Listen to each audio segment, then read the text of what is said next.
Ya, halo Lur, jumpa lagi dan kita reunian bareng dengan brand legend asal Taiwan. Yap, HTC. Brand ini bukan sembarang brand ya. Pasalnya HTC pernah merilis Android pertama di dunia lewat HTC Dream yang dirilis tahun 2008. Unit itu emang langka sih, kalaupun ada harganya digoreng habis-habisan. HTC sendiri pernah jualan ponsel di Indonesia, namun sudah lama angkat kaki.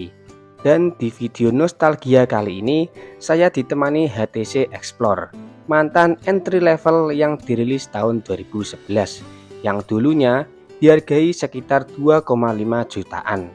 Untuk sekarang saya dapatnya bekas dengan kondisi lecet-lecet dan baret, tapi secara tampilan masih layak lah ya. Menariknya HP ini masih segel loh. Wih, jarang-jarang nih dapat beginian, termasuk rezeki lah.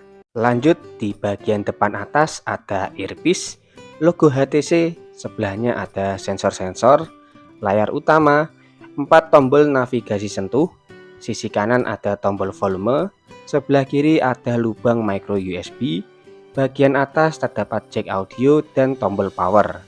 Untuk bawahnya terdapat mikrofon, lubang tali gantungan, di bagian belakang ada kamera, speaker, dan HTC lagi. Kalau mau buka tutup belakangnya, caranya mirip seperti Nokia Asha 501. Bagian punggungnya ini rada ditekan, sementara jari lain menekan ujung bawah casing ke atas.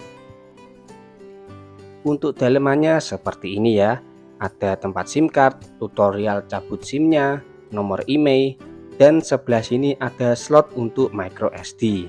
Sebagai ponsel yang katanya murah, dari segi desain nggak terlalu wah. Kesannya sederhana dan minimalis, tapi entah kenapa saya malah suka seperti ini. Kecil, mungil, dan kompak. Bobotnya juga enteng ya, cuma 108 gram aja. Keluar masuk kantong lancar, berasa kayak nggak bawa HP loh. Dari build quality juga bagus meskipun hampir semuanya dari polikarbonat. Tapi khusus bingkai kameranya ini terbuat dari metal. Finishing belakangnya dibuat matte, lebih suka seperti ini sih ketimbang glossy. Lebih tahan kotor terutama dari bekas sidik jari. Ditambah feelnya halus dan nyaman di genggaman. Ya kalau ngomongin soal desain, nggak ada kata lain selain suka.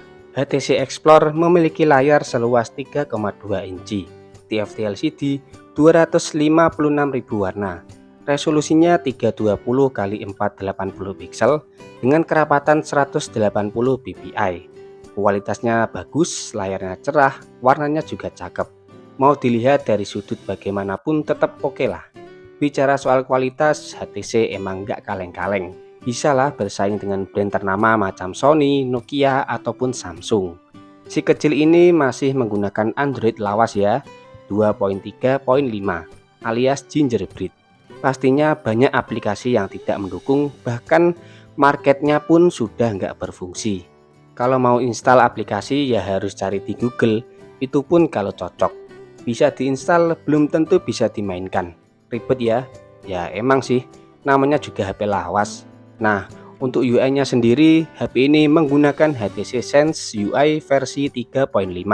Versi ini diklaim penyempurnaan dari Sense UI versi 3 yang menawarkan tampilan lebih ramping, opsi personalisasi lebih banyak, dan mengurangi lag dalam penggunaan. Dalam beberapa hari penggunaan ini, saya cukup puas dengan HP ini. Buat scroll-scroll aplikasi lancar, buka tutup aplikasi dasar kayak setting, kalkulator, galeri, hingga kamera juga cukup gegas. Hal lain yang bikin nostalgia, cara buka lock screen-nya ini nih. Cincinnya bisa digeser ke sana kemari. Ditambah widget jamnya yang sudah menjadi ciri khas dari ponsel HTC. Lalu di bagian bawah sini juga disediakan 4 navigasi sentuh. Ada home, pilihan, kembali, dan pencarian. Untuk koneksinya dia sudah mendukung 3G, ada WiFi, Bluetooth versi 3, GPS, radio, dan micro USB 2.0.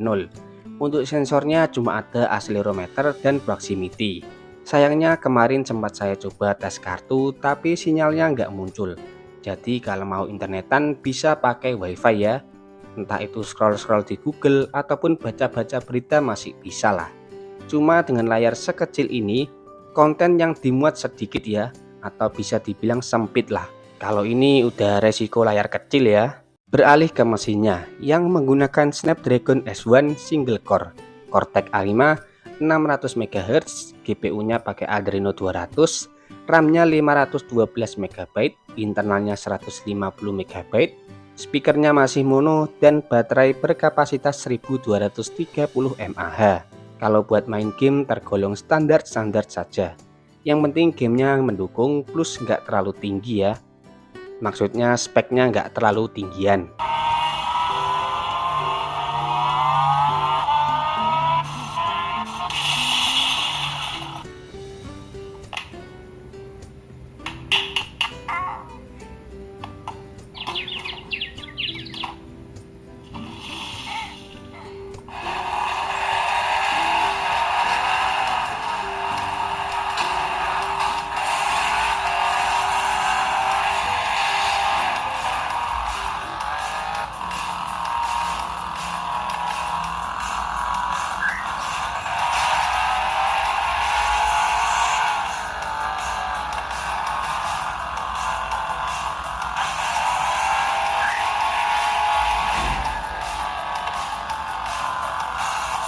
Di sektor musik, tampilannya bukan cuma bagus tapi juga keren. HTC punya fitur namanya SRS Enhancement. Fungsinya untuk memperkaya dan memperluas pengalaman suara. Ya intinya kayak peningkatan audio lah. Kurang lebih mirip seperti apa yang dilakukan Sony dengan fitur DSEE HX. Bagi Anda mantan pengguna Xperia, khususnya Z series pasti tahulah fitur itu. HP ini juga disediakan pilihan equalizer. Tapi untuk mengaksesnya harus dicolok headset dulu, agak ribet sih. Lalu buat kualitas speakernya udah bagus, cukup jernih, vokal atau treble-nya masih oke, bassnya kurang nendang tapi berasa cukup aja.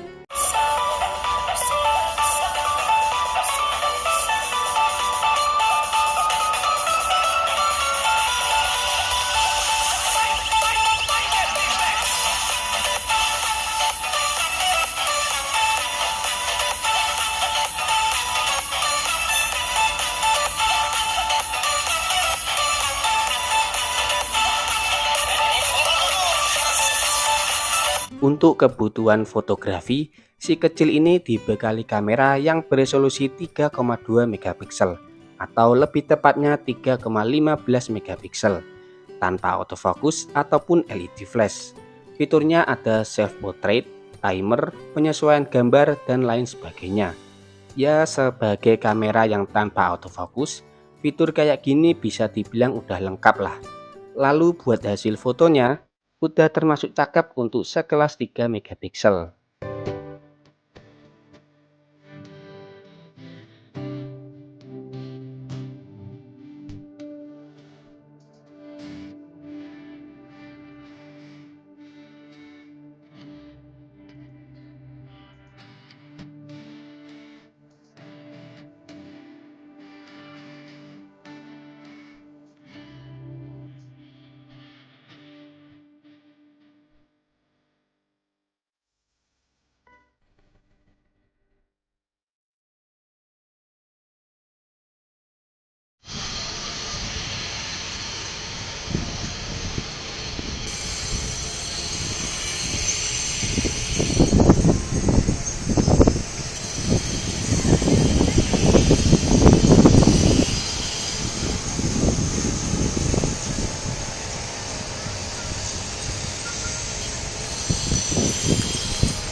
Di masanya, HTC Explore cocok bagi pengguna yang suka bodi HP yang kecil, gak ribet dibawa kemana-mana.